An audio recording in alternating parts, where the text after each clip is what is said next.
Jumpa lagi kita Bapak Ibu. Bismillahirrahmanirrahim. Assalamualaikum warahmatullahi wabarakatuh. Bagaimana teman-teman semua? Bagaimana kabarnya? Mudah-mudahan semuanya dalam keadaan sehat walafiat. Tidak bosan-bosan ya admin mengangkat tentang honorer ya Bapak Ibu, teman-teman semua.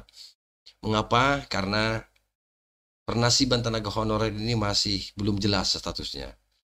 Ya, padahal sudah diamanatkan agar permasalahan untuk tenaga honorer ini diharapkan selesai sampai bulan ini ya, Desember 2023.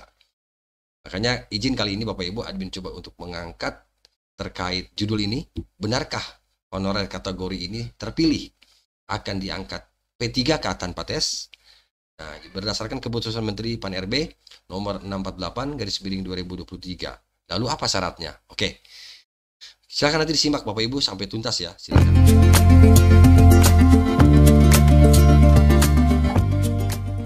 Baik Bapak Ibu, admin lansir dari salah satu media, Bapak Ibu Lengkong ayobandung.com, dan judulnya adalah resmi berdasarkan keputusan Menteri Pan RB nomor 648 2023. Inilah honorer yang terpilih dalam pengangkatan P3K tanpa tes.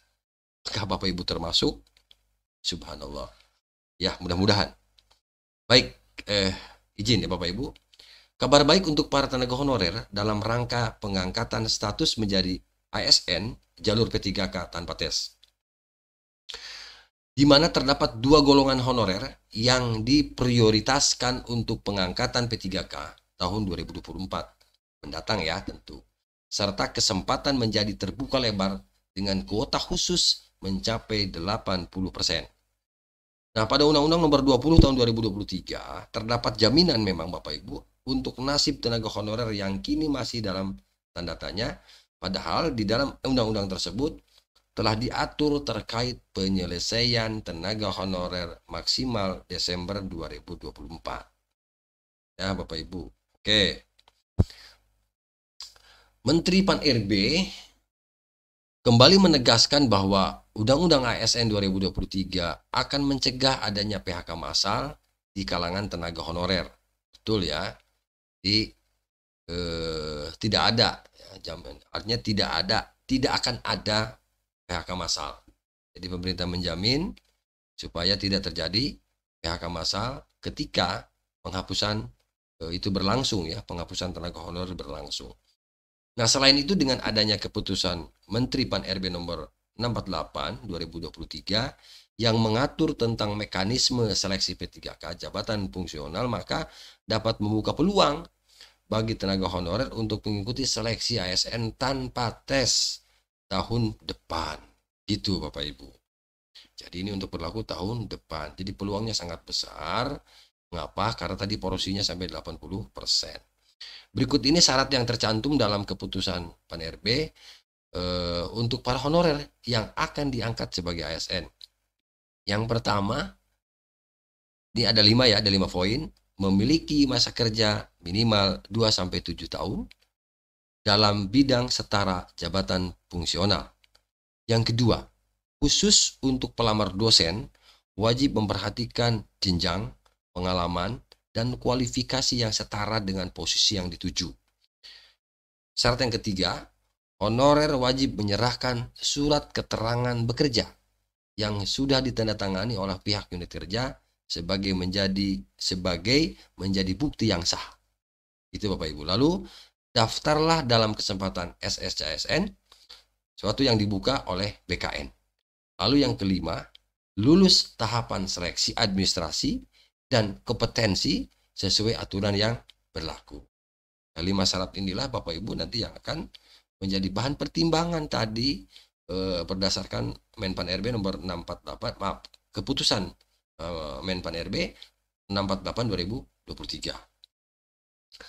Nah, selain itu, pada keputusan Menpan RB ini yang nomor 648 ini memuat tentang kriteria pelamar terdapat pada diktum, jadi kriteria pelamar terdapat pada diktum atau butir-butir ketetapan pertama hingga ke-8.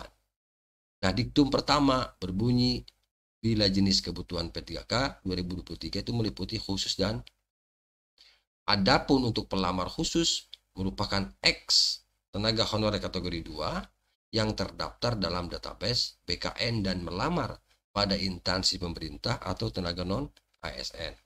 Mereka yang bekerja di instansi pemerintah dengan pengalaman kerja minimal 2 tahun. Oke. Selanjutnya, di diktum kelima menjelaskan bahwa pelamar wajib memiliki pengalaman di bidang kerja yang relevan dengan jabatan fungsional yang dilamar. Pengalaman juga berbeda tergantung jenjang jabatan yang dilamar. Ini mungkin bisa jadi bahan pertimbangan ya, Bapak.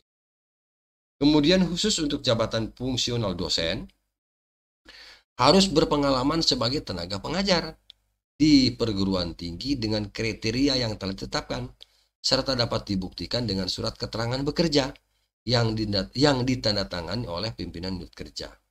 Jadi jika teman-teman dosen nanti bekerja di beberapa atau di lebih satu perguruan tinggi, berarti itu juga diharapkan bisa meminta untuk meminta surat keterangan bahwa sebagai bukti telah bekerja di berbagai perguruan tinggi, tidak hanya satu begitu. Itu bagi teman-teman yang memang bekerjanya di berbagai perguruan tinggi yang berbeda. Terkait dengan penentuan kebutuhan juga dijelaskan pada diktum ke-9 hingga ke-11. Disebutkan bila kebutuhan khusus memiliki kuota yang lebih banyak, yakni 80% dibandingkan dengan kebutuhan umum, ya paling sedikitnya 20%. Itu ya Bapak Ibu, tidak admin bacakan keseluruhan, paling tidak dapat diterima ya. Tadi ada 5 syaratnya. Mudah-mudahan Bapak Ibu ini termasuk salah satu tenaga honorer yang dipilih ya oleh pemerintah untuk diangkat tanpa tes. Amin.